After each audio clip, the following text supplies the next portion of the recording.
오늘 이 시간 하나님께서 우리를 예배의 자리로 부르십니다. 함께 오는 성도 여러분, 우리의 도움은 어디에 있습니까? 우리의 도움은 천지를 지으신 여호와의 이름에 있도다. 하나님의 사랑하심을 받고 성도로 부르심을 받은 모든 자에게 하나님 우리 아버지와 주 예수 그리스도로부터 은혜와 평강이 있기를 원하노라. 아멘. 우리 모두 함께 영과 진리로 하나님을 예배합시다. 사도신경으로 우리의 신앙을 고백하겠습니다. 전능하사 천지를 만드신 하나님 아버지를 내가 믿사오며 그 외아들 우리 주 예수 그리스도를 믿사오니 이는 성령으로 잉태하사 동정녀 마리아에게 나시고 본디오 빌라도에게 고난을 받으사 십자가에 못 박혀 죽으시고 장사한 지 사흘 만에 죽은 자 가운데서 다시 살아나시며 하늘에 오르사 전능하신 하나님 우편에 앉아 계시다가 저리로서 산자와 죽은 자를 심판하러 오시리라. 성령을 믿사오며 거룩한 공회와 성도가 서로 교통하는 것과 죄를 사하여 주시는 것과 몸이 다시 사는 것과 영원히 사는 것을 믿사옵나이다. 아멘. 할렐루야. 오늘도 함께 걷는 교회 예배 가운데 오신 모든 분들을 진심으로 환영하고 축복합니다. 이 시간 우리가 하나님을 찬양하고 예배하면서 우리의 마음을 온전히 드릴 때 하나님께서 예배 가운데 영광 받으실 줄 믿습니다. 우리 첫 번째 곡으로 이 찬양을 통해서 우리 이 자리에 함께하는 모든 분들을 축복하기를 원합니다. 함께 찬양해 볼게요. 눈과 코와 입과 귀 모두 달라도 하나님이 우리는 하나. 손과 발과 몸과 귀 모두 달라도 하나님이 만든 우리 옆 사람하고 짠 해볼까요? 짠! 사랑해요 친구들, 축복해요 친구들, 하나님이 보여주신 사랑으로. 사랑해요 친구들, 축복해요 친구들, 모두 사랑해요, 축복해요. 아멘. 우리 모두 사랑하고 축복합니다. 우리 그 마음 담아서 다시 한번 이 찬양 불러볼게요. 눈과 코와 입과 귀 모두 달라도 하나님이 만드신 우리는 하나. 손과 발과 몸과 귀 모두 달라도 하나님이 만드신 우리는 하나. 짠! 사랑해요 친구들, 축복해요 친구들, 하나님이 보여주신 사랑을. 사랑해요 친구들, 축복해요 친구들, 모두 사랑해요. 우리 한 번 더 사랑해요. 사랑해요 친구들, 축복합니다. 친구들, 하나님 우리 머리 위로 예쁘게 하트. 짠! 사랑해요 친구들, 축복해요 친구들, 모두 사랑해요, 축복합니다. 아멘. 네, 우리 하나님이 사랑하시고 또 하나님께서 축복하시는 우리 모두가 이 시간 계속해서 우리 하나님을 찬양합니다. 우리 이 시간 찬양할 때는요, 우리 가운데 능력으로 함께 하시는 그 하나님을 소리 높여 함께 찬양해 볼게요. 얼굴엔 가득 미소를 그리고 마음에 듬뿍 사랑을 담아서 예수님 모르는 친구들에게 오늘도 내일도 복음 전하리. 예수님, 나의 예수님, 내 맘속에 오셔서 능력으로 함께 하소서. 아멘. 우리가 예수님을 전할 때 우리 가운데 함께 해주신대요. 우리 그걸 믿음으로 다시 한번 고백해 볼게요. 얼굴엔 가득 미소를 그리고 마음에 예수님의 사랑을 듬뿍 담아서 예수님 모르는 친구들에게 오늘도 내일도 복음 전하리. 예수님, 나의 예수님, 내 맘속에 오셔서 능력으로 함께 하소서. 아멘. 우리가 예수님을 전할 때 사실은 부끄럽고 쑥스러워서 못할 수 있어요. 그러나 우리 찬양의 가사처럼 예수님이 우리 마음에 오셔서 우리가 예수님을 담대하게 전할 수 있습니다. 우리 그걸 믿음으로 이 시간 두려울 때도 또 걱정될 때 이해가 안 되는 모든 상황 가운데에서도 우리에게 말씀 주시고 그 말씀으로 힘 주시는 그 하나님을 우리가 이 시간 함께 신뢰하며 이 찬양 불러볼게요. 두려울 때 걱정될 때 이해할 수 없을 때 하나님이 어떤 분인지 생각해요. 나를 가장 잘 아시는 분, 나보다 앞서 일하시는 분, 모든 것이 가능해 누구와도 비교할 수 없어. 하나님은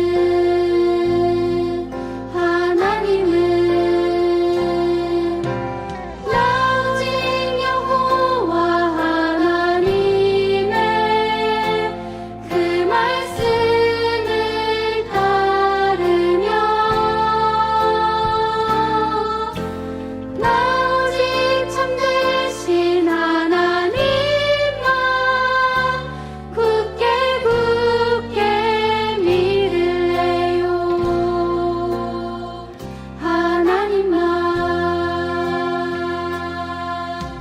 아멘. 우리 찬양의 가사를 다시 한번 고백해 볼게요. 두려울 때 걱정될 때 이해할 수 없을 때 하나님이 어떤 분인지 생각해요. 나를 가장 잘 아시는 분, 나보다 앞서 일하시는 분, 모든 것이 가능해 누구와도 비교할 수 없어. 하나님은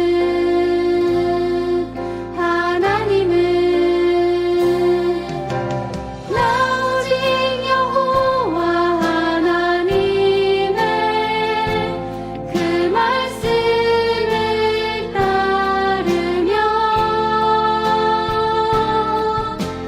나 오직 참되신 하나님만 굳게 믿을래요.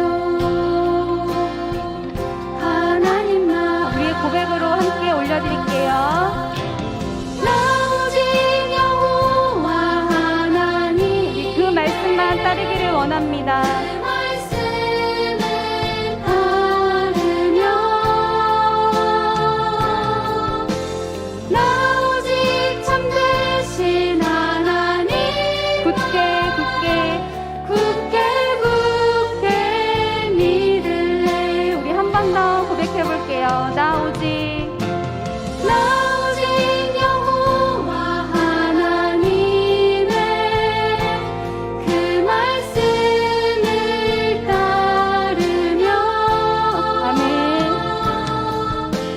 나 오직 참되신 하나님만 굳게 믿을래요. 우리 하나님만 굳게 믿으며 나아갑니다. 하나님만.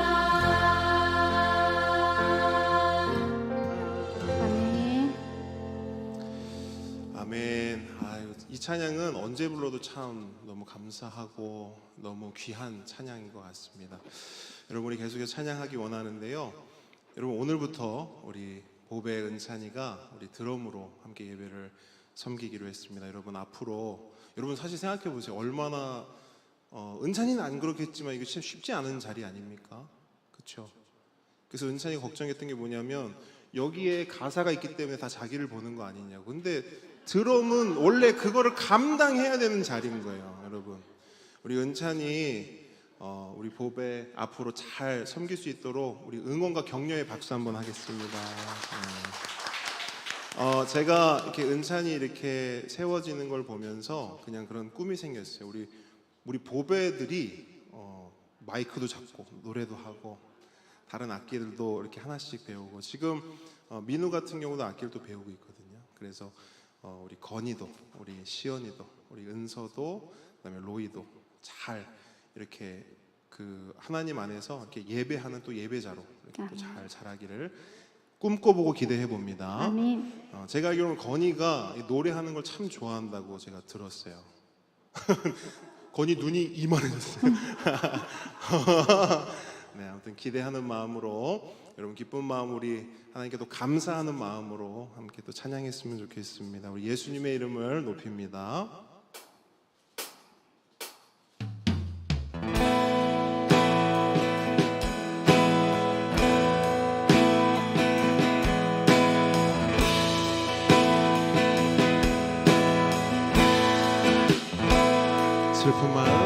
슬픈 마음 있는 자, 몸과 영혼 병든 자, 누구든지 부르시오.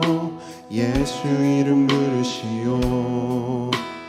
그 이름을 믿는 자, 그 이름을 부르는 자, 그가 어떤 사람이든 그는 구원 얻으리. 한 번 더 고백합니다. 슬픈 마음 있는 자, 몸과 영혼 병든 자, 누구든지 부르시오. 예수 이름 부르시오. 그 이름을 믿는 자, 그 이름을 부르는 자, 그가 어떤 사람이든 그는 구원 얻으리. 그 목소리를 고백합니다. 예수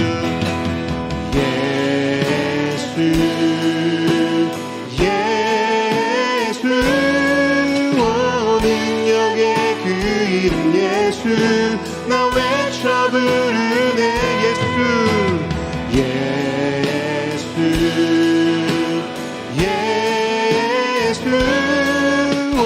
구원의 그 이름 예수, 나 외쳐 부르네. 예수 그리스도.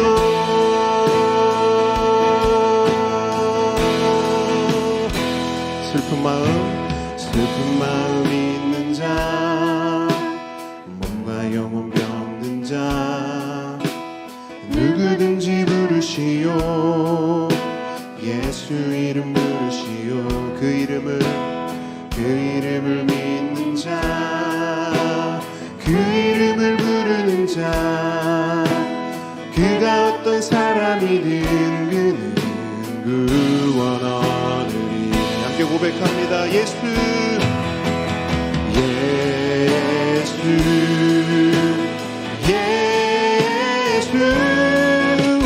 능력의 그 이름 예수, 나 외쳐 부르네.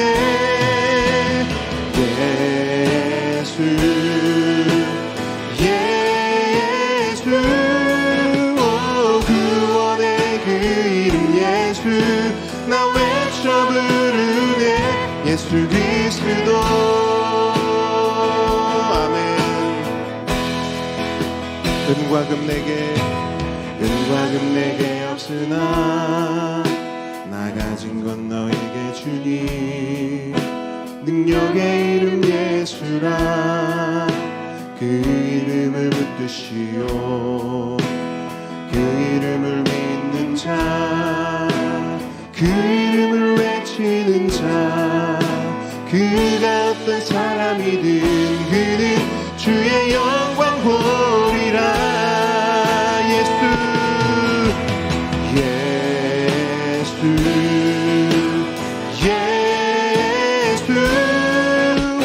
능력의 그 이름 예수, 나 외쳐 부르네.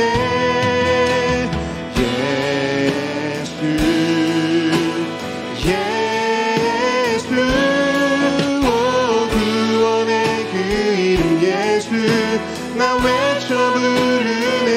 예수 그리스도.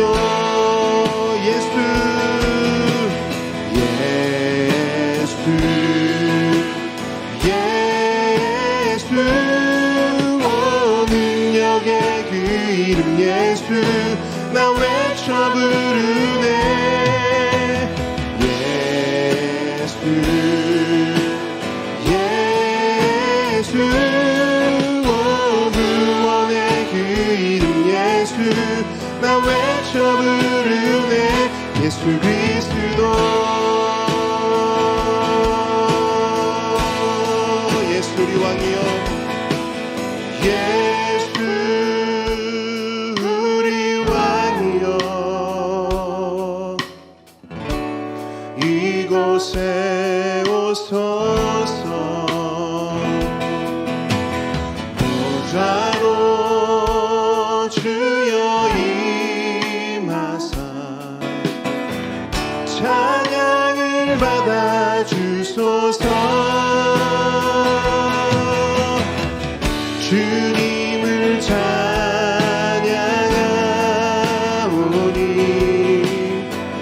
주님을 경배하오니 왕이신 예수여 오셔서 좌정하사 다스리소서. 예수 우리 왕이여 예수 우리 왕이여 이곳에 오소서 보좌로 주여 임하사 찬양을 받아 주소서. 주님을 찬양 주님을 찬양하오니 주님을 경배 주님을 경배하오니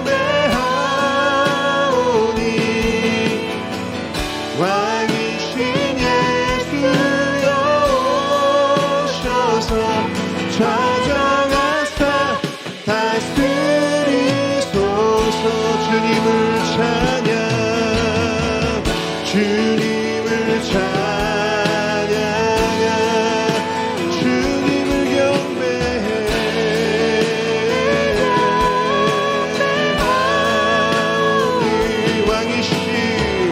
왕이신 예수여 오셔서 좌정하사 다스리소서. 주님을 찬양 주님을 찬양하오니 주님을 경배 주님을 경배하오니 왕이신 예수여 오셔서 좌정하사 다스리소서. 좌정하사 다스리소서. 좌정하사 다스리소서.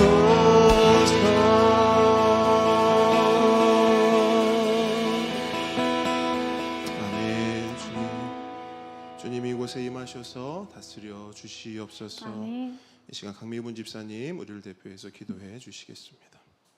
거룩하신 하나님 아버지, 십자가 보혈의 은혜로 거듭난 주의 자녀들 주님을 찬양하며 감사함으로 예배합니다.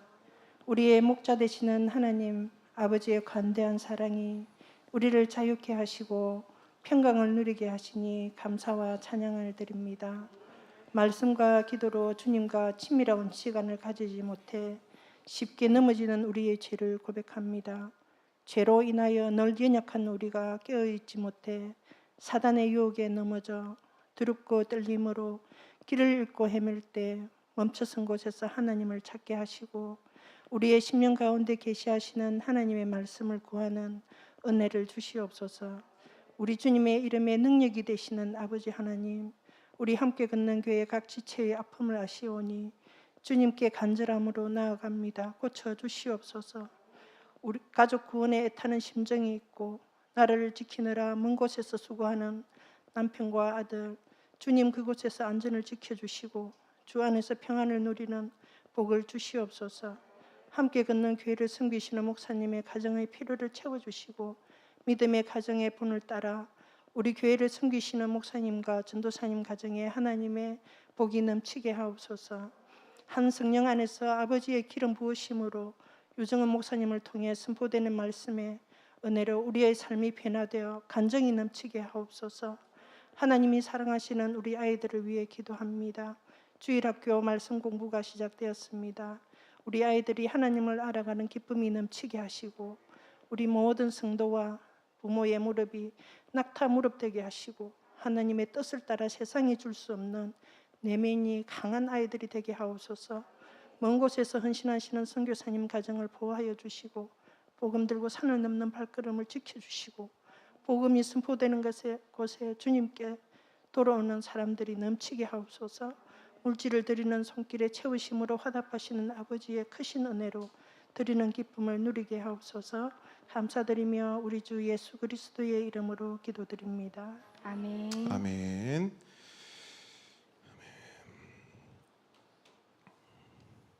우리 십계명 함께 고백하겠습니다. 제1은 너는 나 외에는 다른 신들을 내게 두지 말라. 제2는 너를 위하여 새긴 우상을 만들지 말고 또 위로 하늘에 있는 것이나 아래로 땅에 있는 것이나 땅 아래 물속에 있는 것에 어떤 형상도 만들지 말며 그것들에게 절하지 말며 그것들을 섬기지 말라. 제3은 너는 내 하나님 여호와의 이름을 망령되게 부르지 말라. 제4는 안식일을 기억하여 거룩하게 지키라. 제5는 내 부모를 공경하라. 제6은 살인하지 말라. 제7은 간음하지 말라. 제8은 도둑질하지 말라. 제9는 내 이웃에 대하여 거짓 증거하지 말라. 제10은 내 이웃의 집을 탐내지 말라. 아멘. 아멘. 오늘 주님께서 우리에게 주시는 말씀은 출애굽기 22장 1절로 15절 말씀입니다.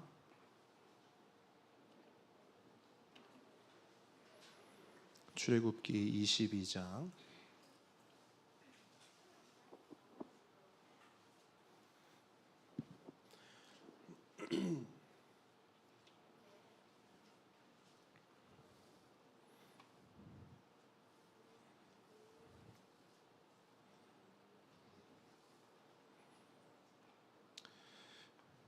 우리 한 절씩 읽고요. 그다음에 15절 말씀 한 목소리로 읽겠습니다. 제가 먼저 읽겠습니다.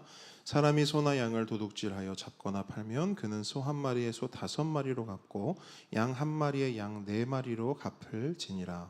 도둑이 뚫고 들어오는 것을 보고 그를 쳐 죽이면 피 흘린 죄가 없으나 해 돋은 후에는 피 흘린 죄가 있으리라. 도둑은 반드시 배상할 것이나 배상할 것이 없으면 그 몸을 팔아 그 도둑질한 것을 배상할 것이요.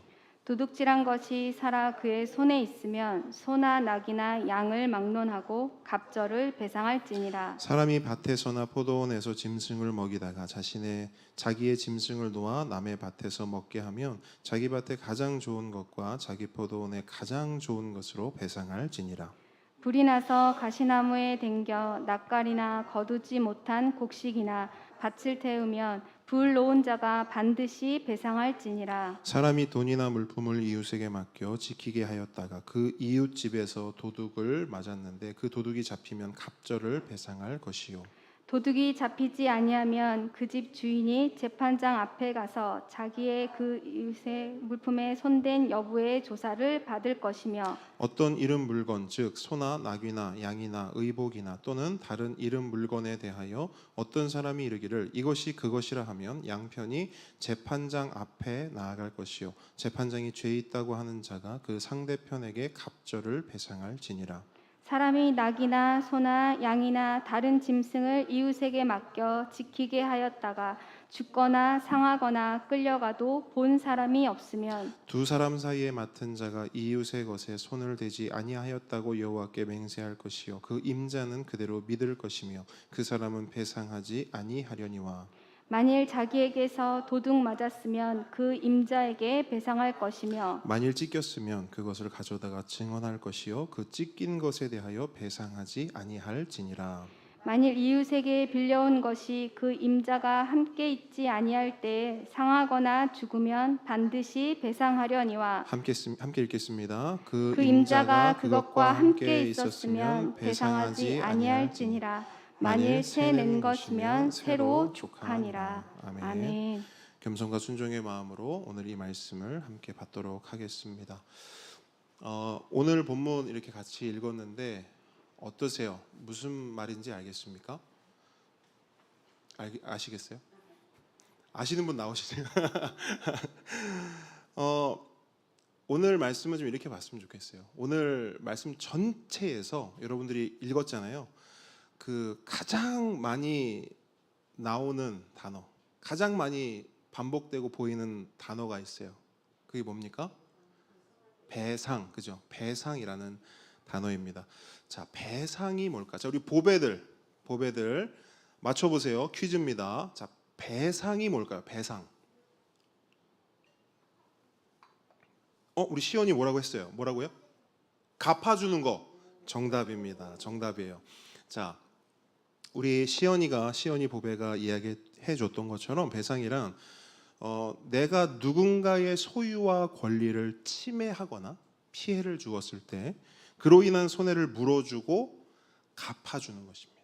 물어주고 갚아주는 것. 그래서 오늘 본문을 보시게 되면 여러 가지 이야기들을 하고 있습니다만 결국 핵심 결론이 뭐냐? 배상하라는 거예요. 하나님께서 하나님 백성에게 하나님의 공동체 가운데 주시는 말씀이 뭐냐? 배상할 일 생겼으면, 배상할 일 만들었으면 배상하라는 거예요. 도둑질했냐? 배상해라. 다른 사람의 가축이나 농작물에 피해를 줬냐? 배상해라.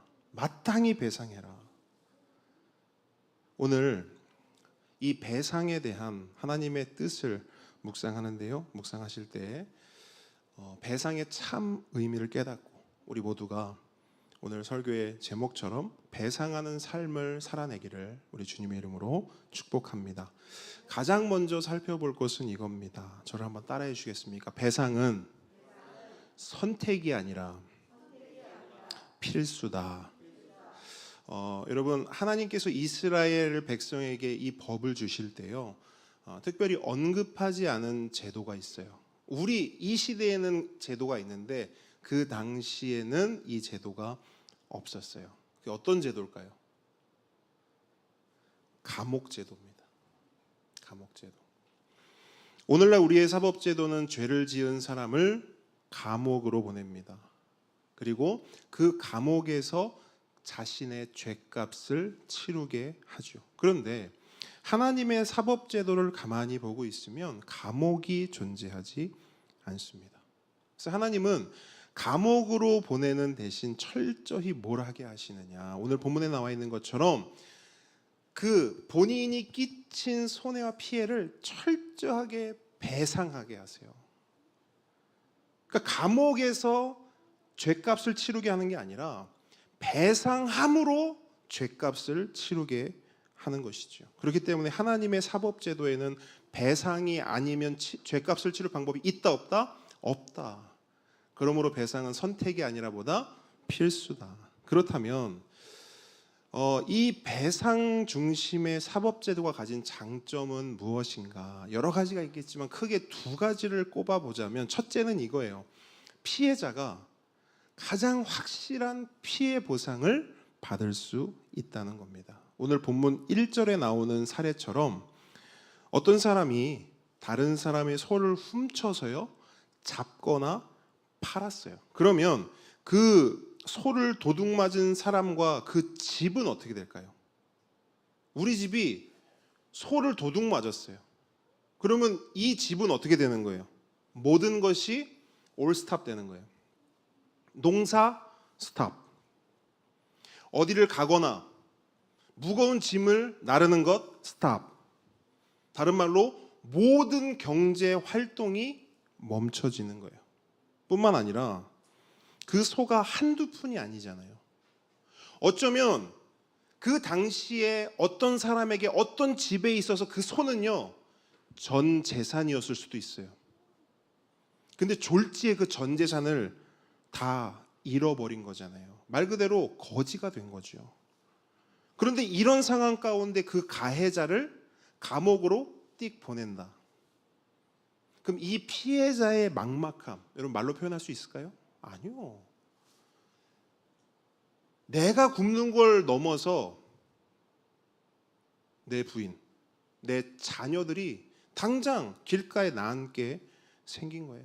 그 막막함을 이루어 표현할 수 없는 겁니다. 그래서 하나님께서는 그렇게 도둑질한 사람 감옥에 보내지 말고 이 사회에 남아, 이 공동체에 남아 피해자에게 철저히 배상하도록 명령하신 겁니다. 이게 배상 중심 사법제도의 첫 번째 장점이에요. 그럼 두 번째는 뭐냐? 가해자에게 실제적인 회개와 갱생의 기회를 줄 수 있다는 겁니다. 본문 1절 다시 한번 보세요. 소를 훔쳤어요.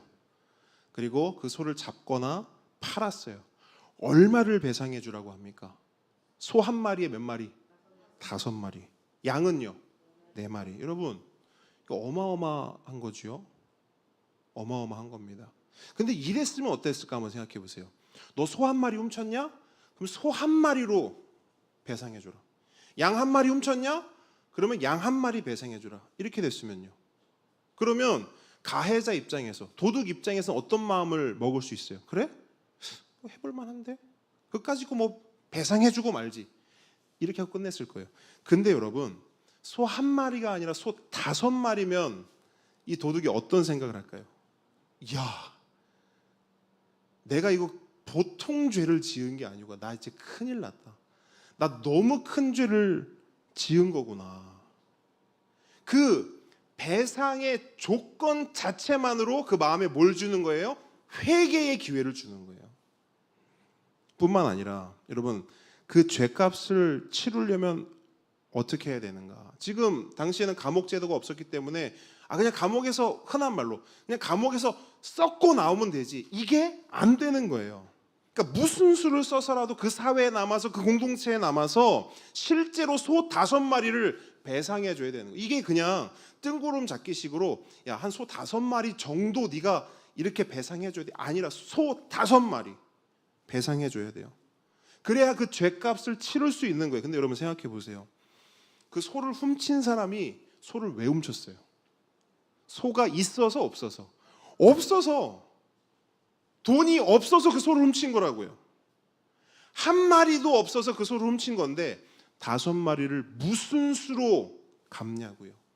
무슨 수로 배상을 해주냐고요. 방법이 없어요. 평생 뭐로 때워야 돼요? 몸으로 때우는 거예요. 본문 3절 후반절 보세요. 배상할 것이 없으면 남의 물건을 훔치고 도둑질해서 걸렸어요. 근데 배상할 것이 없으면 뭘 팔아서라도 배상하라고 해요? 몸을 팔아서라도. 무슨 말입니까?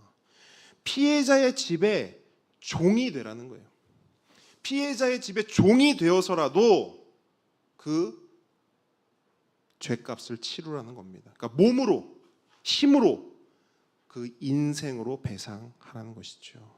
그렇게 평생을 말로 회개하는 것이 아니라, 그냥 시간 때우기 식으로 회개하는 것이 아니라 실제 삶으로 피해자와 공동체 앞에서 철저히 회개하며 갱생의 삶을 살라는 것입니다. 이것이 배상 중심 사법제도의 두 번째 장점입니다. 자, 여기까지 내용을 한번 정리해 보죠.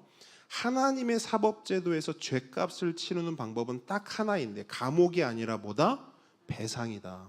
설령 본문 5절로 6절의 경우처럼 의도적으로 손해를 입히거나 고의적으로 피해를 끼친 것이 아니더라도, 실수라 하더라도 어떻게 하라? 5절과 6절 마지막 부분만 보세요. 5절 마지막 부분 가장 좋은 것으로, 6절 마지막 반드시 뭐 하라? 배상하라. 실수로 했다고 해서 그냥 넘어가지 말라는 거예요. 이 내용이 뭐예요? 소를 내 밭에 풀었어요. 그게 문제입니까? 그건 문제가 아니에요. 소를 내 밭에 풀어서 풀 뜯어먹게 한 거예요. 근데 이 녀석이 글쎄 내 밭에 있는 건 맛이 없나 봐요. 남의 풀이 더 맛있나 봐요. 소도. 그래서 다른 집 밭에 들어가서 곡식도 뜯어먹고 심어놓은 곡식들 발로 다 지지 밟아놓은 거예요. 망가뜨려 놓은 거예요. 여러분 농사를 짓다 보면 이런 일 있을까요? 없을까요? 있어요. 근데 그런 상황 내가 한 거 아니고 내 소가 한 걸 할지라도 의도하지 않았다 할지라도 그거 다 배상해 주라는 거예요. 그리고 농사를 짓다 보면 이제 잡초를 제거해야 되잖아요. 가장 확실한 방법이 뭐냐면 불을 놓는 거죠. 근데 이게 불을 놨는데 갑자기 바람이 후 불면서 내 밭에 있는 불이 다 남의 밭에 있는 그 여기 본문에 뭐라고 나와 있죠? 어떤 단어로 표현되어 있죠? 앞에 내용이 네? 낯가리. 그러니까 다른 밭에 낯가리. 그러니까 불 잘 붙는 거 있잖아요. 거기에 딱 불이 붙어서 다른 사람의 밭까지 그냥 홀랑 다 태워버린 거예요. 자, 여기에도 이 주인의 고의성이 있어요, 없어요? 사실 없죠. 없죠. 근데 이런 경우에도 어떻게 하라? 가장 좋은 것으로 배상하라. 자, 또 하나의 경우. 자, 본문 7절로 15절의 경우에는 이제 무슨 내용이냐면 배상하는 데 있어서 좀 뭔가 애매하거나 모호한 경우를 말하고 있어요. 그렇죠? 우리가 일일이 다 보진 않겠지만 이런 애매하고 모호한 경우에는 어떻게 하는가? 8절, 9절 보시면 반복해서 등장하는 또 한 단어가 있거든요. 뭘까요? 8절과 9절에 이 단어가 두 번 딱 나와요. 한 번 이렇게. 재판장, 그죠?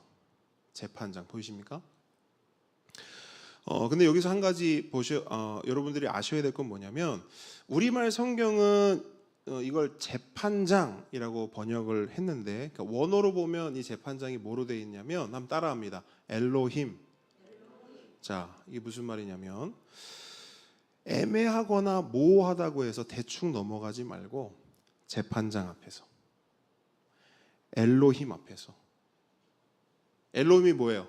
하나님 앞에서 시시비비를 분명히 가리라는 거예요. 덮지 말라는 거예요. 애매하다고. 그렇게 시시비비를 가려서 어떻게 하라? 배상받을 사람은 배상을 받고 배상할 사람은 배상을 하라는 것입니다. 그렇게 해야 첫째, 피해자가 확실한 피해 보상을 받을 수 있고 둘째, 가해자에게는 실제적인 회개와 갱생의 기회가 주어진다는 것입니다. 그렇다면 여러분, 우리가 오늘 본문을 대략적으로 살펴보았는데요. 여기에 담긴 하나님의 뜻이 무엇일까요? 하나님 백성을 향한 하나님의 공동체를 향한 하나님의 뜻. 법대로 하라는 걸까요? 법치주의를 완성하라는 걸까요? 물론 그렇게 볼 수도 있습니다. 하지만 거기까지만 보면 우리는 수박의 겉만 핥은 것이죠. 그럼 수박의 알맹이까지 들어가면 뭐가 있을까? 여러분 혹시 지난주 설교 제목을 기억하시는 분 계실까요?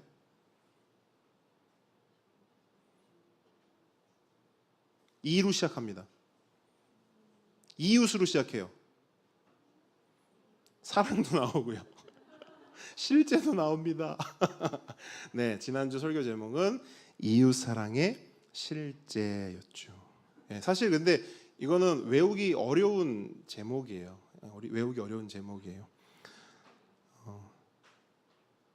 지난주 설교가 이웃 사랑의 실제였는데 오늘 하나님께서 우리에게 하시고자 하시는 말씀의 알맹이가 뭐냐? 그것도 이 이웃 사랑의 실제의 연장선에 있어요. 연장선에. 왜 하나님은 이웃에 끼친 피해와 손해를 배상하라 하는가? 가장 좋은 것으로 반드시 배상하라. 왜 이렇게 말씀하시는가? 이유는 분명하죠. 그렇게 배상하는 것이 이웃을 사랑하는 것이기 때문이에요. 그렇게 배상하는 것이 이웃 사랑의 실제, 실천, 우리의 행동, 삶이라는 것입니다. 물론 우리가 가장 베스트는 이거예요. 우리가 배상할 일을 하지 않는 것. 이게 베스트입니다, 사실은. 이웃에게 피해줄 일을 만들지 않는 것이 사실 제일 좋은 거죠. 하지만 늘 말씀드리지만 우리는 그럴 실력이 있다 없다? 없다. 우리는 매일 하루도 빠짐없이 매일 크고 작은 피해를 이웃에게 끼칩니다. 오늘은 그냥 넘어가나 싶었는데 반드시 배상할 일을 기어코 만들어내요. 마음으로든 말로든 행동으로든. 그게 우리의 현실입니다. 그러면 그런 현실을 사는 우리는 어떻게 이웃을 사랑할 수 있을까? 이 질문에 대한 답이 오늘 본문인 거예요. 답은 뭡니까? 배상하라. 배상하라. 그래서 지난주에 한 단어를 제가 말씀드렸던 적이 있어요. 우리가 본문에 나와 있는 말씀 구절이었는데 이겁니다. 잘 보상해줘라. 잘 보상해줘라.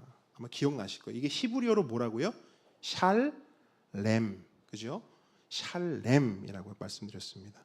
근데 이 샬렘이란 단어가요, 오늘 본문에도 계속해서 나옵니다. 보시면 2절, 3절, 4절, 뭐 그 이후에도 계속 나오는데 반드시 배상하라 이렇게 나오잖아요. 반드시 배상하라. 다른 말로 끝까지 배상하라. 다른 말로 맞춰질 때까지 배상하라. 이게 뭐라고요? 히브리어로 샬렘. 그리고 5절도 한번 보세요. 가장 좋은 것으로 배상하라. 이건 당연히 뭐겠어요? 샬렘. 그러니까 오늘 본문에 계속해서 나오는 게 샬렘이에요. 샬렘. 나 때문에 피해를 본 사람이 있으면 그 사람이 샬롬, 평안을 회복할 때까지 끝까지 온전히 뭐해라? 샬렘해줘라. 배상해줘라. 이것이 배상하라는 말에 담긴 하나님의 뜻이요, 연약한 우리가 할 수 있는, 예수님을 구주와 주님으로 믿는 우리가 할 수 있는 이웃사랑의 한 가지 방편, 한 가지 방법인 것입니다. 그렇다면 이러한 이웃사랑의 원리가, 이 샬렘의 원리가 우리 삶 속에 구체적으로 어떻게 적용될 수 있을까요? 먼저 우리가 살펴볼 것은 이렇게 하면 안 된다라는 것을 먼저 한번 살펴보도록 하지요. 우리가 잘 아는 영화 중에 밀양이라는 영화가 있습니다. 아마 영화를 보셨거나 이 영화에 대한 고민을 하셨던 분은 제가 뭘 말씀드리고자 하는지 아마 아실 거예요. 근데 못 보신 분도 계시고 하니까 한번 이 밀양이라는 영화를 한번 생각을 해보죠. 그 영화를 보게 되면 배우 전도연이 연기한 신혜라는 여인이 나옵니다. 신혜. 이 신혜는 일찍이 남편이 죽고 어린 아들과 단둘이 살고 있었습니다.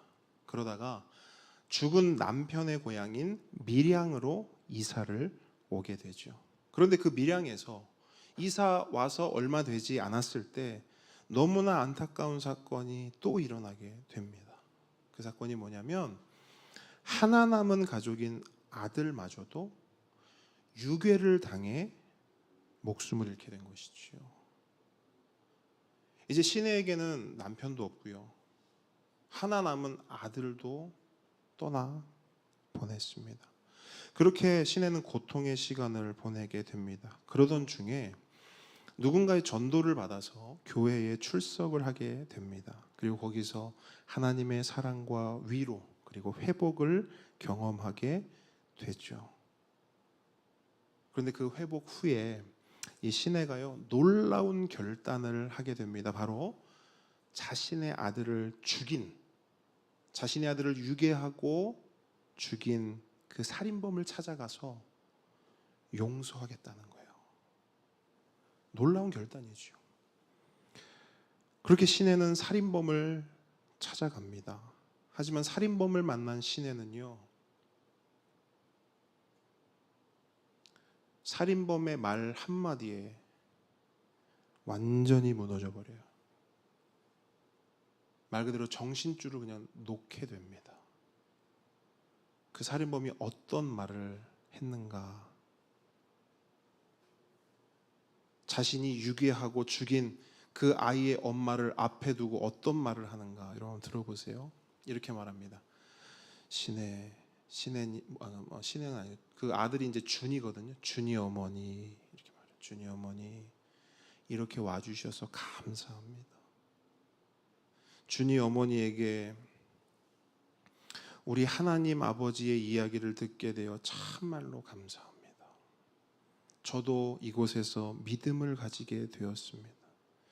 이 죄 많은 인간에게 하나님이 찾아와 주셨고 저는 이미 하나님께 모든 죄를 용서받았습니다.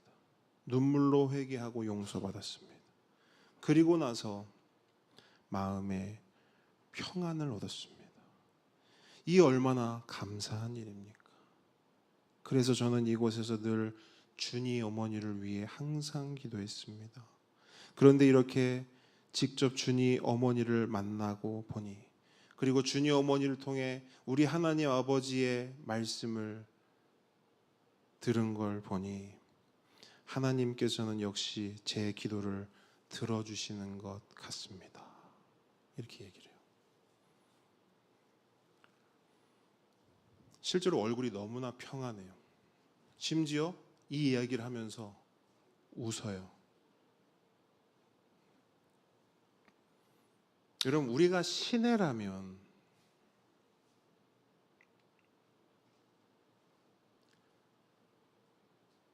자기 아들을 유괴하고 죽인 그 살인범의 말들이 이해가 되겠습니까? 동의가 되겠어요?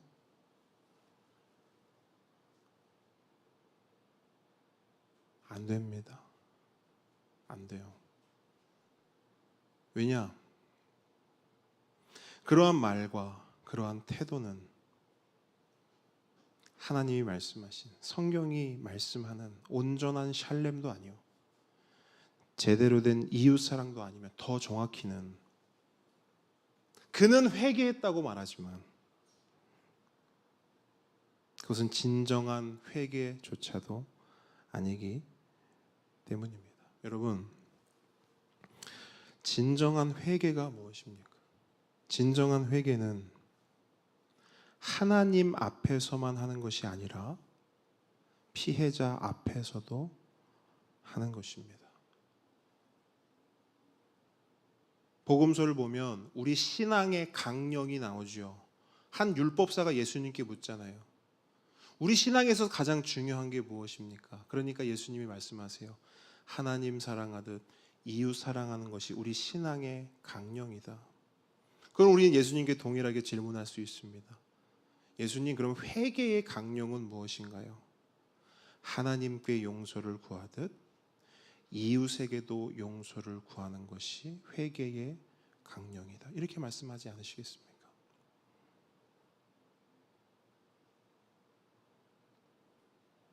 여러분, 이게 오늘 본문이 계속해서 우리에게 전해주는 메시지예요. 반드시 배상하라. 대충 어물쩍 넘어가지 말고 실제적인 삶으로, 구체적인 행동으로 피해자와 공동체 앞에서 철저히 회개하며 가장 좋은 것으로 배상하라. 그런데 여러분, 이걸 오늘 우리가 살펴보는 구약에서만 말씀하고 있습니까? 아니요. 예수님도 동일한 말씀을 하세요. 마태복음 5장으로 한번 가보겠습니다. 마태복음 5장.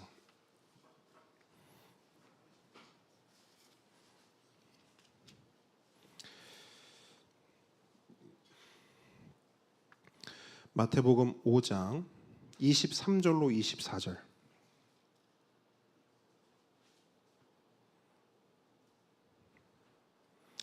우리 한 목소리 읽겠습니다. 시작. 그러므로 예물을 제단에 드리려다가 거기서 내 형제에게 원망들을 만한 일이 있는 것이 생각나거든 예물을 제단 앞에 두고 먼저 가서 형제와 화목하고 그 후에 와서 예물을 드리라. 아멘. 여러분, 너무나 분명한 메시지죠. 예수님이 지금 뭘 말씀하시는 겁니까? 하나님 앞에서 회개하고 용서를 구하려면 먼저 뭘 하라?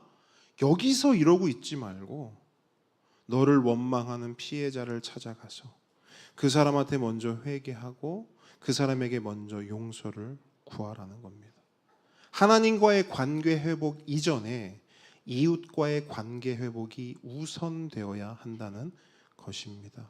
먼저 가서 형제와 화목하고 그 후에 와서 예물을 드리라.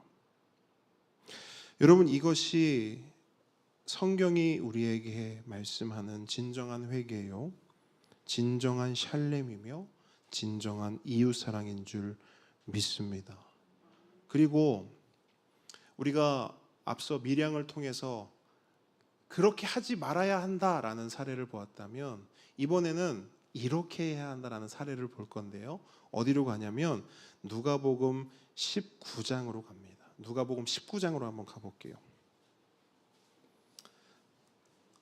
말씀 피시는 순간 딱 아실 거예요. 아, 목사님이 이 얘기 하시려고 하는구나. 그냥 딱 펴놓고만 계세요. 19장. 자, 누구의 이야기입니까? 네, 19장 삭개오의 이야기죠.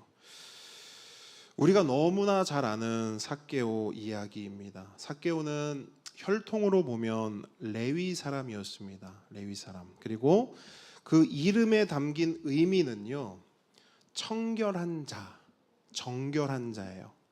삭개오라는 이름의 의미가 참 청결하다, 참 정결하다, 이런 의미를 가지고 있습니다. 왜 이런 이름을 붙여줬을까요? 레위 혈통이었던 그의 부모의 기대감이 그 이름에 고스란히 녹아 있는 것이죠. 하지만 그의 삶은 어땠습니까? 그는 혈통값, 이름값을 하지 못했습니다. 그는 자신의 부모에게 실망을 안겨주었을 뿐 아니라 온 집안의 수치였습니다. 왜 그렇습니까? 그가 선택한 직업 때문이었죠. 자, 세리를 말해버렸네. 삭개오는 세리라는 직업을 선택했습니다. 세리는 한마디로 세금을 걷는 사람들입니다. 근데 생각해 보세요. 아니, 목사님, 세금을 걷는 게 왜 나쁜 일입니까? 이렇게 생각할 수 있어요. 물론 지금은 나쁜 일이 아니죠. 하지만 당시에는 나쁜 일이었습니다. 왜냐? 당시 이스라엘은 어디의 식민지였어요? 로마의 식민지였기 때문입니다. 로마는 식민지였던 이스라엘로부터 세금을 걷기 위해서 세금 공무원을 파송했습니다. 이스라엘로. 그런데 문제가 있어요. 로마의 세금 공무원들은 이스라엘을 잘 알까요, 모를까요? 잘 몰라요. 이스라엘 사람들의 습성과 그 사람들의 삶을 잘 알까요, 모를까요? 잘 몰라요. 이스라엘 사람들이 어떻게 사는지, 어떤 형편인지, 돈을 어떻게 벌고 어떻게 사용하고 또 어디에 숨겨두는지 잘 알지 못했던 것입니다. 그래서 그들은 이런 것들을 너무나 잘 알고 있는 이스라엘 사람들 중에서 세금 걷는 사람들을 고용해요. 그 사람들이 뭐라고요? 세리. 그 사람들이 세리인 거예요. 그리고 그 중에서도 일을 잘하는 사람, 특별히 능력이 있는 사람, 그러니까 세리로서 굉장히 출중한 역량을 보이는 사람을 뭐로 세우느냐? 세리장으로 세우는 거예요. 근데 여기서 생각해 보세요.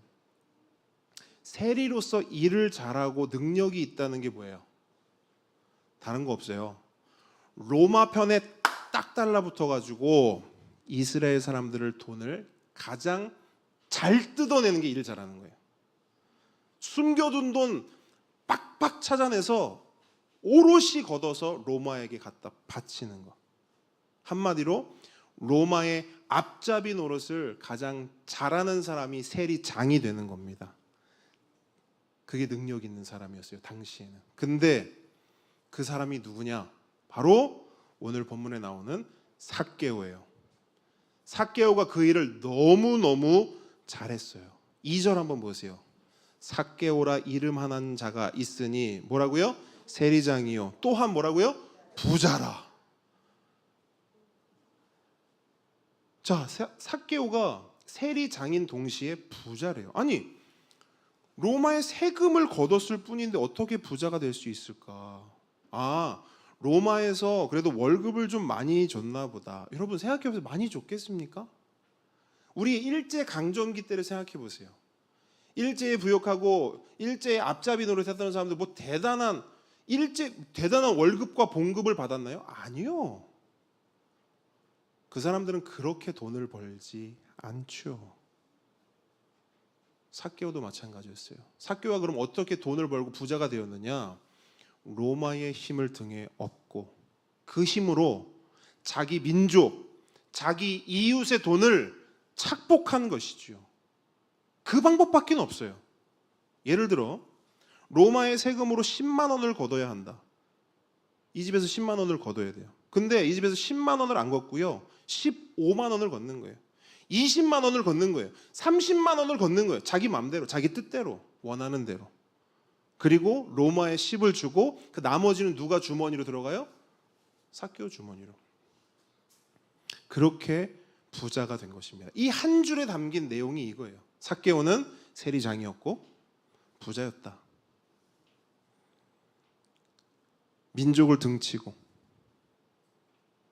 내 친구, 내 이웃을 속여서 자신의 이익을 위해 그 돈을 갖기 위해 모든 수단과 방법을 동원했던 사람.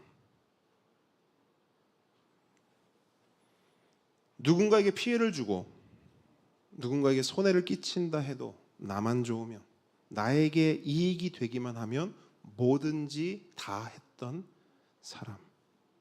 바로 그 사람이 삭개오였습니다. 그러면 그 삭개오를 아들로 둔 부모는 어땠겠냐고요? 수치죠. 삭개오, 우리 그런 얘기 많이 듣잖아요. 삭개오가 사람 많은데 못 나갔다. 삭개오만 못 나갔겠냐고요. 그 부모는요. 똑같아요. 그 집안 식구들은요. 똑같다고요. 근데 여러분, 이런 삭개오였어요. 이런 삭개오. 그랬던 그가 예수님을 만나는 거예요. 오늘 19장이 그걸 보여주는 거예요. 그랬던 삭개오가 이제 예수님을 만났다라는 거예요. 그리고 그 삭개오가 용서와 구원을 받았다라는 게 또 19장에 나오는 거예요. 그런데 여러분 생각해 보세요. 이 삭개오 본문의 가장 중요한 핵심 가운데 하나는 삭개오가 이렇게 나쁜 사람이었다. 그런데 그런 사람도 구원받았다. 좋죠.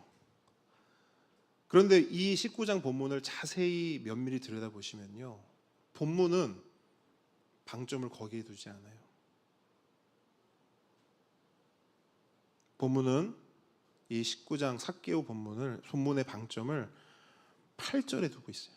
8절 한번 같이 읽어보겠습니다. 시작.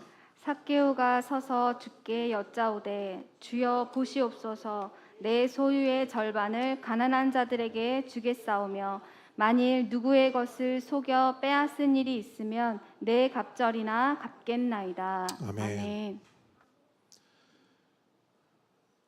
삭개오를 통해 우리에게 이걸 말씀하고 이걸 보여주고 있습니다. 삭개오 삶에 나타난 변화죠.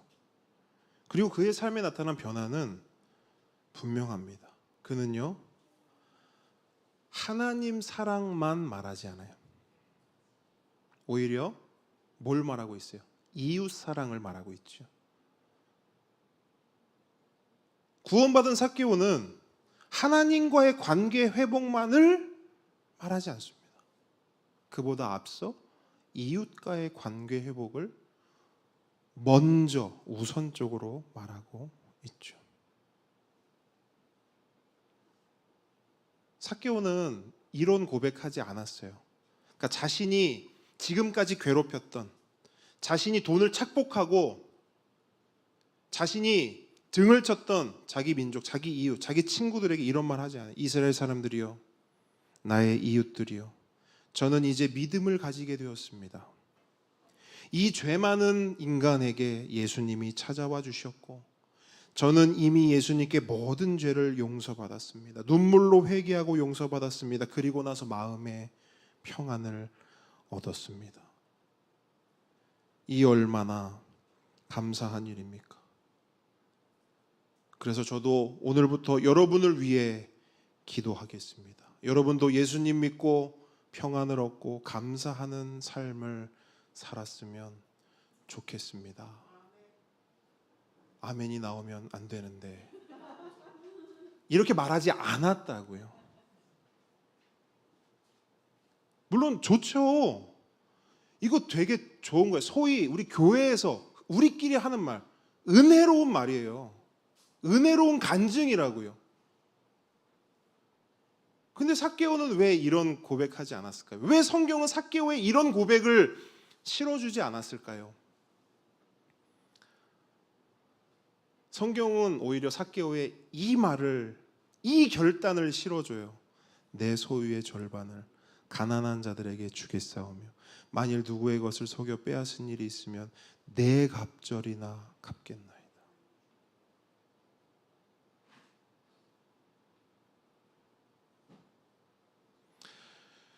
삭개오 본문을 통해 성경이 우리에게 말합니다. 이것이 구원받은 자의 삶이다. 이것이 하나님 백성의 삶이다. 이것이 그리스도인의 삶이다. 여러분, 우리가 우리 마음에 명심하기를 바라는 것은 구원받은 자는, 진짜 구원받은 자는 자신이 구원받았음을 굳이 설명하지 않는다라는 거예요.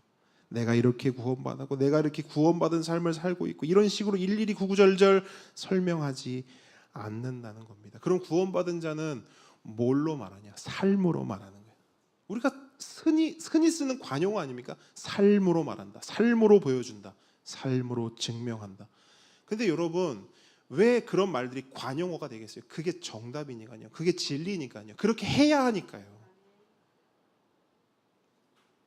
여러분, 말씀을 준비하면서 이런 생각, 이런 상상을 한번 해봤어요. 이 일이 있은 후에 예수님과 삭개오가 그 집에서 이런 일을 경험한 후에 삭개오의 삶에 어떤 일들이 일어났을까? 삭개오의 삶을 통해 어떤 일들이 일어났을까? 제 상상을 여러분께 공개합니다. 삭개오가 금고를 엽니다. 그동안 모았던, 성경이 부자다 했을 때는 웬만큼 부자서는 얘기도 안 하죠. 금고를 엽니다. 그 금고에서 돈을 챙겨서요, 가장 큰 가방을 사서 거기다 이제 현금을 챙기는 거예요. 그리고 자신의 이웃들 한 사람 한 사람을 찾아다니면서 진심으로 사과하고 용서를 구하면서 그동안 빼앗은 돈의 4배를 본인이 결단하고 본인이 고백했던 그대로 돌려줍니다. 이런 일을 매일 하는 거예요. 그런데 매일 일을 하다 보니까 금고를 딱 열었는데 돈이 있어요, 없어요? 없는 거예요. 그럼 어떻게 하는 거예요? 부동산 가는 거예요. 집 내놓고 집 팝니다. 땅 내놓고 땅 팔아요. 그렇게 다시 현금을 마련해서 다시 가방에 넣습니다. 아직 만나지 못한 사람들을 계속 만나러 다녀요. 그리고 어떤 신학자는 이런 얘기도 합니다. 만약 삭개오가 4배씩 정말 다 물어줬다면 그는 빚을 졌어야 한다고. 대출 상담 받습니다. 저 대출 좀 받아야 됩니다. 왜요? 제가 빚을 갚아야 돼요. 대출을 받아요. 이 일을 계속하는 거예요. 언제까지? 다 갚을 때까지. 근데 여러분, 중요한 거는 삭개오가 이런 일을 할 때 그의 이웃들은 뭘 하고 있죠? 보고 있죠. 본인이 직접 경험하기도 하고 보기도 하겠죠. 그러면서 이웃들은 어떤 생각을 할까요? 처음에는 놀랐을 거예요. 이렇게까지 한다고? 근데 시간이 지날수록 그 놀람은 점점 뭐로 바뀔까요? 저는 궁금증으로 바뀌었을 것 같아요. 아니, 우리가 알던 삭개오 맞아? 여기서 우리가 알던이라는 게 뭐예요? 삭개오는 뭐에 미친 사람이에요? 돈에 미친 사람이잖아요. 여러분 생각해 보세요. 삭개오는 그 돈 때문에 이웃도 버리고 민족도 버리고 심지어 가족도 버린 사람이에요. 맞습니까? 돈 때문에 인생을 다 건 사람이라고요. 근데 그 사람이 지금 돈을 다 내려놨잖아요. 그 사람들 입장에서 너무 궁금한 거. 저 분명 돈에 미친 X인데 저 지금 뭐 하고 있지? 이걸 다 이렇게 돌려준다고? 4배씩이나 해서 집도 팔고 땅도 팔고 대출까지 받아서 삭개오가 도대체 왜 이렇게 변했지? 뭐 때문에 변한 거지? 여러분 궁금해하지 않겠습니까? 그리고 그 사람들끼리 수소문을 하겠죠. 뭐 때문이래? 도대체 뭐 때문에 삭개오가 저렇게 됐대? 그때 한 사람이 말해요. 예수 때문이래.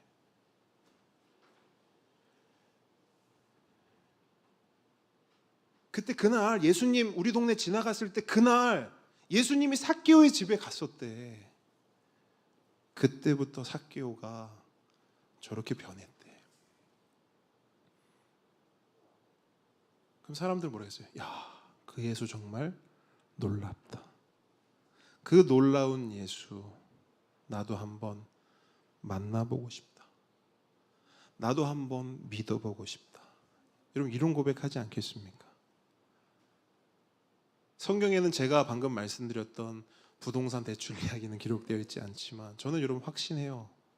삭개오는 이런 삶을 살았을 것이고 삭개오의 이 변화된 삶을 통해 이 샬렘의 삶을 통해 예수 그리스도의 복음이 수많은 사람들에게 전해졌을 것입니다.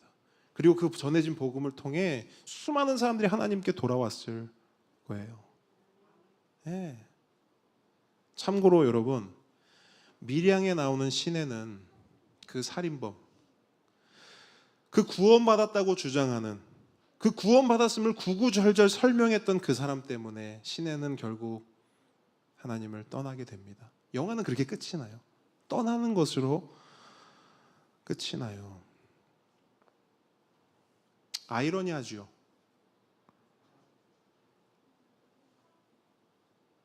하나님의 사랑을 말하는 사람 때문에 사람이 하나님을 떠납니다. 하나님의 은혜를 받았다고 말하는 사람 때문에 이 사람은 하나님을 떠난다고요.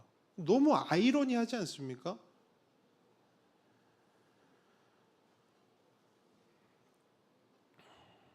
그래서 여러분 간절히 바라기는 우리의 삶이 삭개오의 삶이 되기를 바랍니다. 내가 받은 구원, 내가 받은 은혜, 내가 받은 사랑을 구구절절히 말로 설명하는 그런 삶이 아니라 그냥 보여주는, 증명하는 그런 배상하는 삶 되기를 주님의 이름으로 축복합니다. 그래서 여러분 하나님께서도 우리가 그런 삶 살기를 원하세요. 우리의 삶이 그런 삶 되기를 원하고 바라고 소망하고 계십니다. 그래서 이런 말씀하세요. 마태복음 5장 14절 보니까 이렇게 말씀하셔요. 너희는 세상의 빛이라. 산 위에 있는 동네가 숨겨지지 못할 것이요. 그러니까 우리가 가는 곳마다 빛이 있기 때문에 그 산의 어두움이 물러간다는 거예요. 그리고 또 무슨 말씀하시냐? 그 다음 절 16절 보니까 이같이 너희 빛이, 우리의 빛이 사람에게 비치게 하여, 시내에게 비치게 하여, 삭개오의 이웃에게 비치게 하여 그들로 너희 착한 행실을 보고 하늘에 계신 너희 아버지께 영광을 돌리게 하라. 뭘 보여주라고요? 착한 행실. 그걸로 하나님이 영광 받고 그걸로 사람들이 하나님을 궁금해하고 하나님께로 발걸음을 옮긴다는 거예요. 도대체 저 사람은 왜 저렇게 살지? 왜 저러지? 그런 궁금증을 자아내는, 배상하는 삶을 살아내는 우리 모든 함께 오는 교회 성도 되시기를 주님의 이름으로 축복합니다. 아멘. 우리 함께 찬양하겠습니다.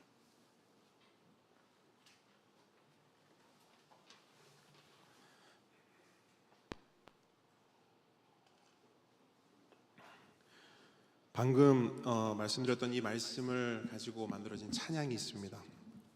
아시는 분들도 있을 테고 처음 들어보시는 분들도 있을 텐데 우리 이 찬양 어렵지 않거든요. 함께 같이 고백하면서 기도라고 생각하세요. 그리고 결단이라고 생각하세요. 주님 이렇게 살겠습니다. 주님 이렇게 불러주셨으니 나도 삭개오처럼 그렇게 한번 살아보겠습니다. 이렇게 고백하는 시간 되기를 바랍니다.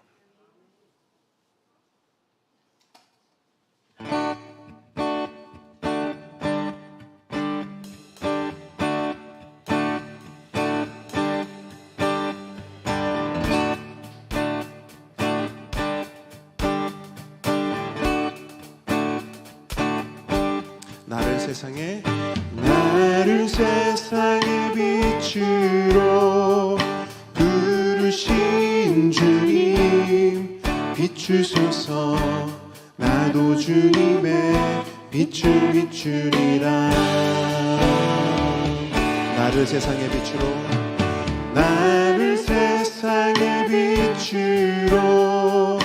부르신 주님 비추소서.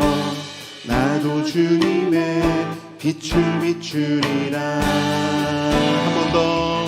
나를 세상의 빛으로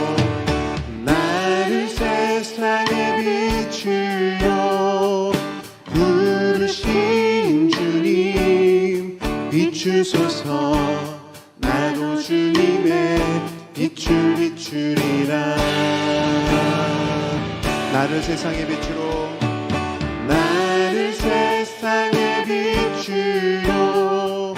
부르신 주님 비추소서.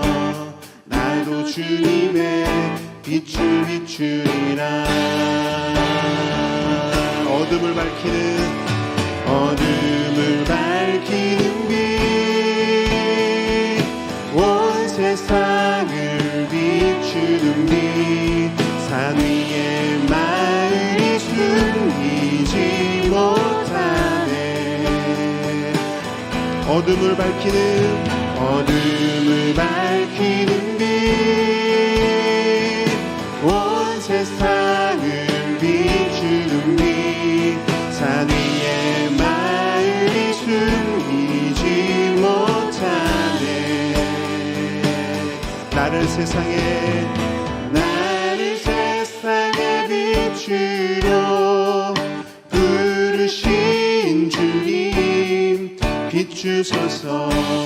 나도 주님의 빛을 비추리라. 나를 세상의 빛으로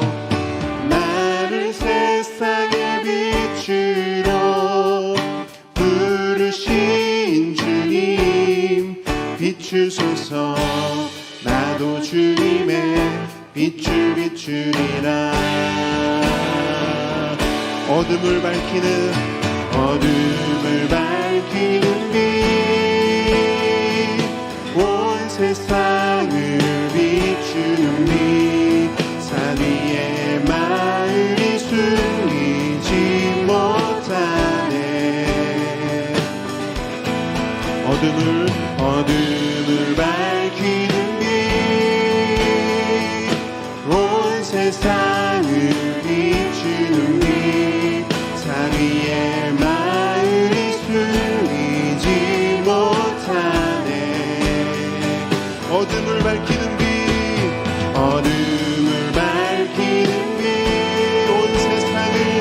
온 세상을 비추는 빛 산 위에 마을이 숨기지 못하네. 나를 세상의 빛으로 부르신 주님 비추소서. 나도 주님의 빛을 비추리라. 우리 마지막으로 고백합니다. 나를 세상의 빛으로 부르신 주님 비추소서. 나도 주님의 빛을 비추리라. 우리 목소리로만 한번 고백합니다. 나를 세상의 빛으로 부르신 주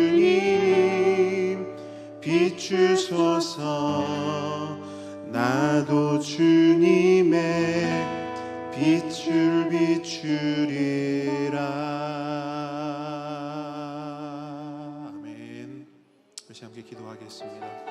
여러분 받은 말씀 가지고 기도했으면 좋겠습니다. 우리가 주님의 빛을 비추는 통로 되기를 원합니다. 주님이 우리를 그렇게 불러주셨고 그렇게 사용하실 겁니다. 그러기 위해서 여러분 우리가 알아야 할 것, 배상하는 삶에 대한 민감성, 예민성입니다. 우리는 내가 불편하기 때문에, 내가 손해보기 때문에 때로는 덮어두고 넘어가는 것들이 너무 많은 것 같아요. 하지만 우리가 덮어두지 않고 그것들을 꼼꼼히 예민하게 민감하게 배상하며 살아갈 때 하나님은 우리의 그 삶을 사용하시고 통로로 활용하십니다.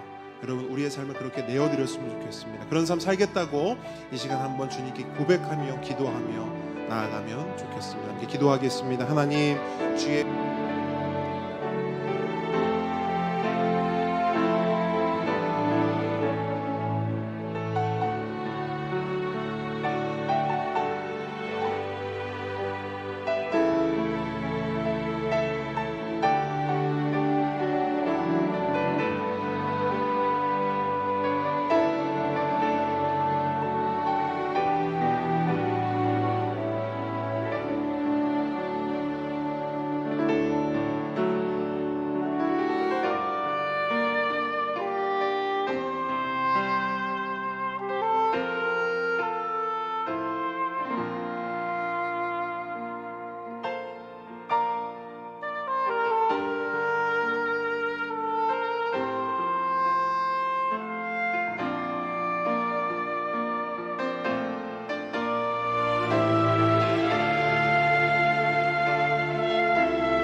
더 기도하겠습니다. 우리 이 시간 기도할 때 한 영혼을 위해 기도하길 원하는데요. 오늘은 이렇게 좀 결단하고 기도했으면 좋겠습니다. 하나님, 내가 기도하는 그 한 영혼을 위해 삭개오가 되기를 원합니다. 하나님, 내가 삭개오 될 수 있도록 나에게 은혜를 부어 주십시오. 삭개오 되는 것이 너무나 힘듭니다. 어렵습니다. 하지만 주님 함께 하여 주시고 성령님 나와 동행해 주시면 기꺼이 결단하고 삭개오가 되겠습니다. 나를 사용하여 주시옵소서. 우리 시간 이 마음으로 함께 기도하며 나아갑니다. 기도하겠습니다. 아버지 하나님,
여러분 한 번 더 기도할 때 하나님께서 우리에게 주신 우리 기도 제목들이 있을 겁니다. 우리 기도 제목들 우리 하나님께 올려드리면서 이 시간 나아갑니다. 기도하겠습니다.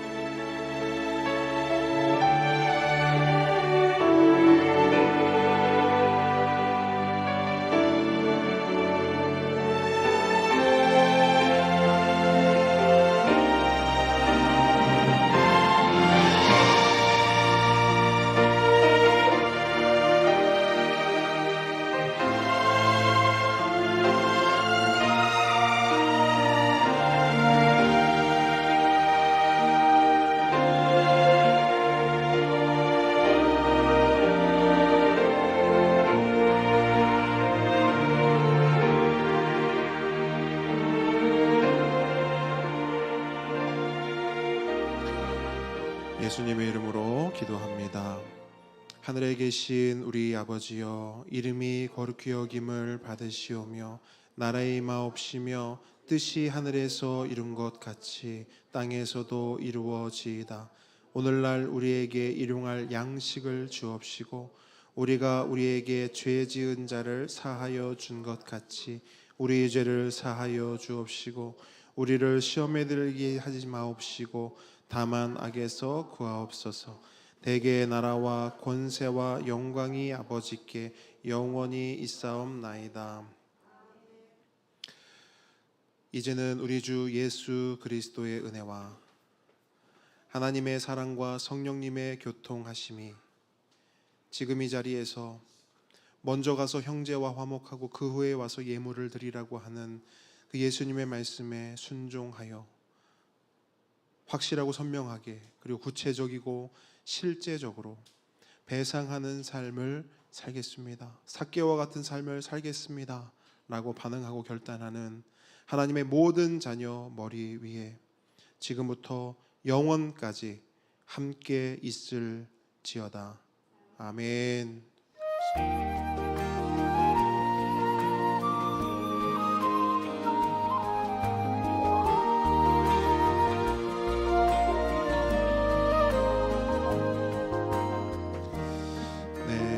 함께 건너교 오신 모든 분들 환영하고요. 함께 예배한 모든 분들 축복하고 환영합니다. 우리 앞뒤 좌우분들 바라보시면서 사랑합니다. 축복합니다. 마음껏 마음껏 발산하시기 바랍니다.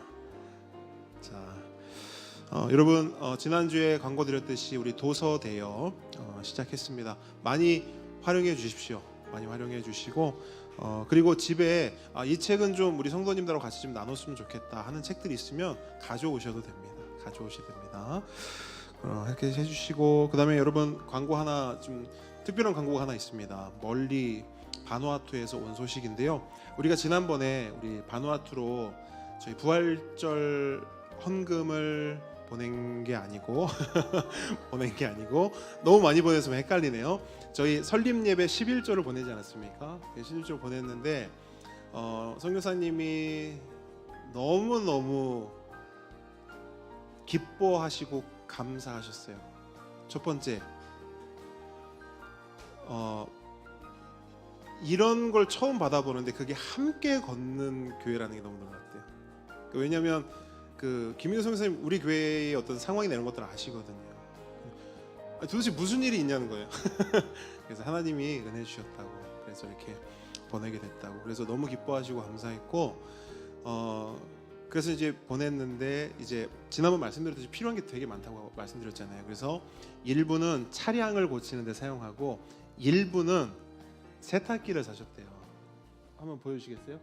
이게 왼쪽에 있는 게 원래 세탁기고 오른쪽에 있는 게 새로 산 세탁기인데 딱 보시면 어디 건지 보이십니까? 메이커가 삼성 겁니다. 왜 그러냐면 제가 제일 좋은 거로 살아있어요. 그래서 세탁기를 사러 갔는데요, 그 김희균 선교사님이 있는 그 지역에는 세탁기가 없는 거예요. 무슨 말이냐면 부산에는 세탁기가 없는 거예요. 그럼 저 세탁기가 어디서 왔냐? 서울에서 온 거예요. 그러니까 바누아투 수도에서 배 타고 배송이었어요. 그래서 그 조금 과장 조금 못해서 저 세탁기가 들어오는 날 동네 사람들이 구경을 하더라고요. 그래서 제가 A4 용지로 뽑아 놓았어요. 함께 걷는 교회 증 이렇게. 어쨌든 선교사님이 성도님들께 너무너무 감사하다고 꼭 전해 주려는 말씀이 있었고, 그리고 이 말씀도 좀 덧붙였습니다. 일을 해야 되는데 일할 일손이 없대요. 그래서 함께 걷는 교회에서 좀 와달라. 그래서 일단 알겠다고 했습니다. 일단 알겠다고 했습니다. 그래서 저렇게 그 세탁기를 구비해서 하여튼 너무 그래서 제가 너무 좋은 결단이라 그랬어요. 왜냐면 어쨌든 사모님이 사용하시는 거고, 또 여기 진짜 날씨가요, 이 빨래를 계속 해야 돼요. 그러니까 땀이 계속 나기 때문에 하루에도 몇 번씩 옷을 갈아입기 때문에 세탁기가 진짜 많이 필요하거든요. 근데 너무 잘 사신 것 같아요. 그래서 너무 저도 기쁘고 감사하고, 여러분도 기쁘시죠? 네, 그래서 우리 함께 걷는 교회가 바누아투 선교지와 또 함께 걸어가고 있습니다. 네, 귀한 소식 또 함께 나눠서 너무 감사하고요. 자, 통큰 통독. 자, 이제 마지막 종말 시대의 요한계시록 남았습니다. 여러분 끝까지 동참을 해주시기를 바랍니다. 우리 다음 주 대표 기도는 우리 강선아 성도님 준비해 주시면 되겠습니다. 자, 우리의 고백 하도록 하겠습니다.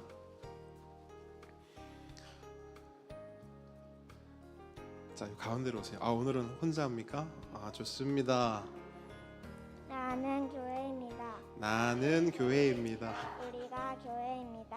우리가 예수 잘 믿는 교회가 되겠습니다. 예수 잘 믿는 교회가 되겠습니다. 예수 잘 전하는 교회가 되겠습니다. 예수 잘 전하는 교회가 되겠습니다. 우리 하나님께 감사 영광의 박수 올려드리겠습니다. 아니, 우리 1학년 친구들은 이 동생들을 그냥 가만두질 않는군요. 야, 정말 이런 관심을 받는 7세가 있을까 모르겠네.